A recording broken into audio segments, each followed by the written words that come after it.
Halo Sobat STK Papers Berantai, hari ini bersama dengan saya Randy Rahmadani yang merupakan mahasiswa program studi pendidikan bahasa dan sastra Indonesia yang akan menyelesaikan tugas dari Bapak Andi Muhammad Yahya SPD MPD seputar wawancara tentang mitos yang ada di Kabupaten Kota Baru, Provinsi Kalimantan Selatan untuk mata kuliah teori berbicara.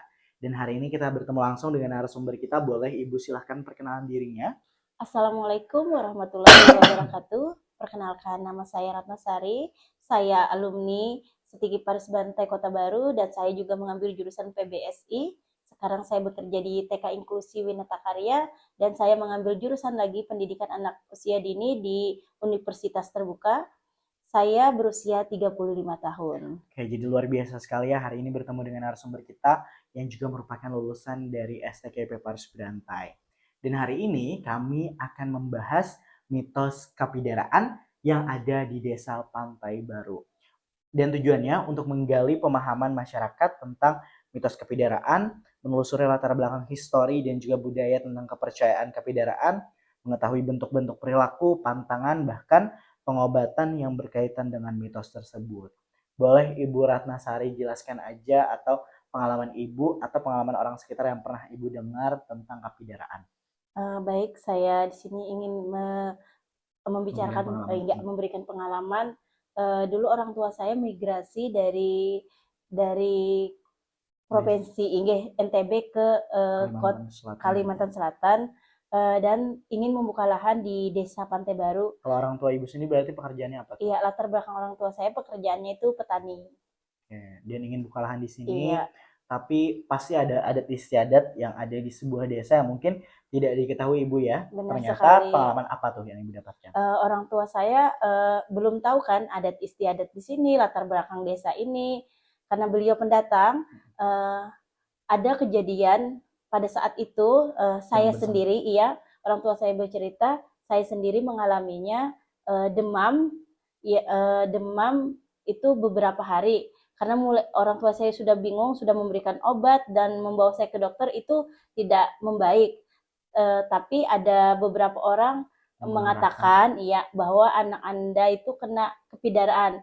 Jadi orang tua saya itu mencari mencari pengobatan tradisional di Desa Pantai Baru.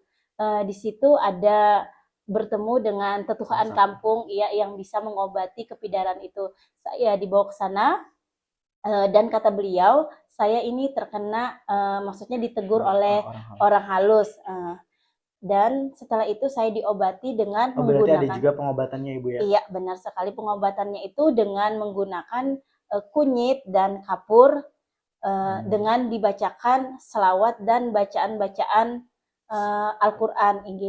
Setelah saya diobati, saya dioleskan di telapak kaki, telapak tangan, belakang, di jidat saya. Setelah itu orang tua saya membawa pulang saya. Keesokan harinya Jadi itu langsung membaik atau seperti apa? itu belum membaik. Iya. Keesokan harinya orang tua saya bercerita bahwa beliau malam tadi bermimpi. Beliau dimimpi disuruh membuat bubur merah putih dan kopi pahit.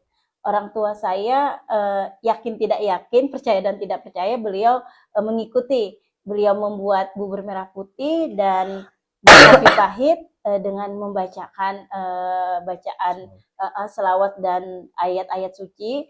Setelah itu beberapa saat kemudian saya maksudnya sembuh dan langsung seperti anak lainnya langsung bisa bermain. Oh, berarti di situ orang tua saya baru meyakini bahwa ya kita maksudnya harus saat kita membuka lahan baru atau apa kita berpermisi, habis itu menjaga jangan sembarangan, maksudnya kita asal tebas menebas atau lahan tidak izin, karena kan kita di dunia ini ada makhluk yang terlihat dan tidak terlihat, mungkin seperti itu. Oke, berarti tadi ada hal-hal ya yang dilakukan dari orang tua Ibu Ratna sendiri waktu itu, waktu membuka lahan, apa sih yang dilakukan sampai bisa terkena kepidaraan hal tersebut? Mungkin beliau maksudnya tidak izin dan atau tidak ada percaya. Sebuah lahan di situ yang dipercayai. Oh iya, mungkin di lahan situ ada bambu kuning. Yang dipercaya iya, yang dipercaya oleh warga Pantai Baru itu kita tidak boleh menerbang sembarangan karena di situ mungkin ada makhluk-makhluk yang di luar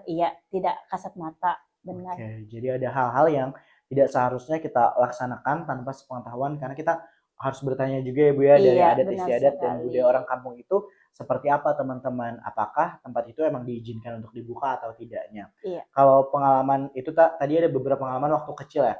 Iya. Ternyata selama ini ada lagi nggak pengalaman Ibu selain dari hal tersebut? Nah, pengalaman saya setelah dewasa dan waktu itu saya mau menikah, ada kejadian yang mana mungkin orang tua saya terlupakan lagi.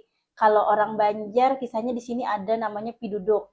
Karena mungkin saking sibuknya kita berkegiatan ya, dengan kesibukan itu mungkin orang tua saya lupa bahwa menyediakan piduduk. Dan saya pun terkena lagi pada saat itu saya terkena demam dan sering mengigau-ngigau seperti itu. Jadi oleh tetuhan kampungnya orang tua saya diberi saran apakah orang tua saya sudah melaksanakan maksudnya kegiatan leluhur di sini ya, menghormati bahwa sebelum kita melakukan kegiatan keramaian atau pengantin itu harus ada yang namanya piduduk.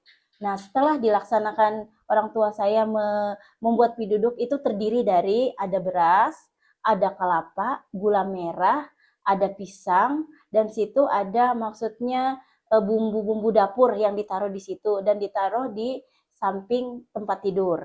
Nah, setelah sudah melaksanakan itu, orang tua saya alhamdulillah maksudnya saya langsung berangsur-angsur membaik tinggi.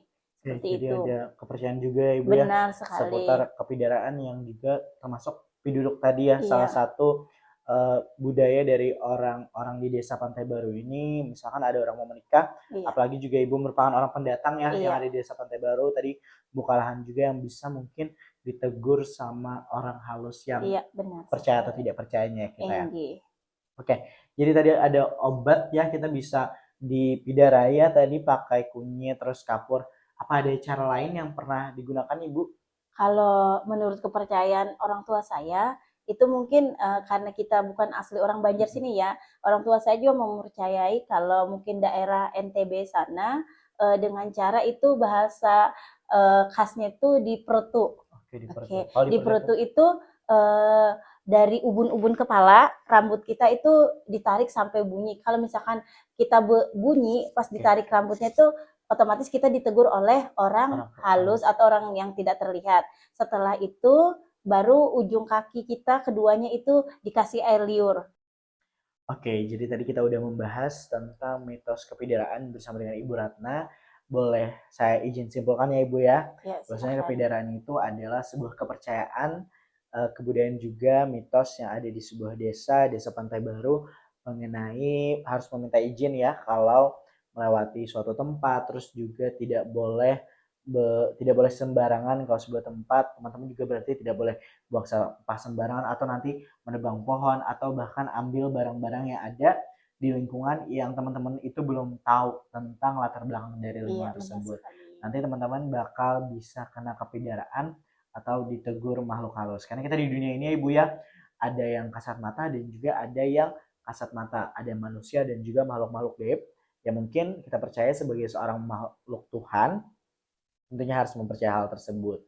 Salah satunya juga tadi jika mungkin kita udah ternyata melewati tantangan tersebut ya Ibu ya, ternyata kita sudah menempati tempat yang ternyata mengambil lahannya, terus juga melakukan sesuatu yang tidak sesuai dan akhirnya bisa kepidaraan dan bisa diobati insya Allah dengan sesuai kepercayaan kita juga ke orang-orang obat-obatan tradisional ya, bisa pakai kunyit, terus juga pakai kapur ya Ibu tadi ya, sama obat-obatan tradisional lain agar bisa menolak ya Ibu ya dari kepidaraan tersebut. Jadi teman-teman, semoga informasi tentang kepidaraan ini bisa teman-teman tangkap semuanya dan nanti kita bisa sharing-sharing juga mungkin di kolom komentar dan juga langsung dicari juga informasinya di media sosial ataupun platform digital seperti internet dan lain sebagainya. Mungkin itu aja Ibu ya. Terima kasih atas kesempatan dan waktunya seputar wawancara pada hari ini. Dan kami akhiri. Assalamualaikum warahmatullahi wabarakatuh.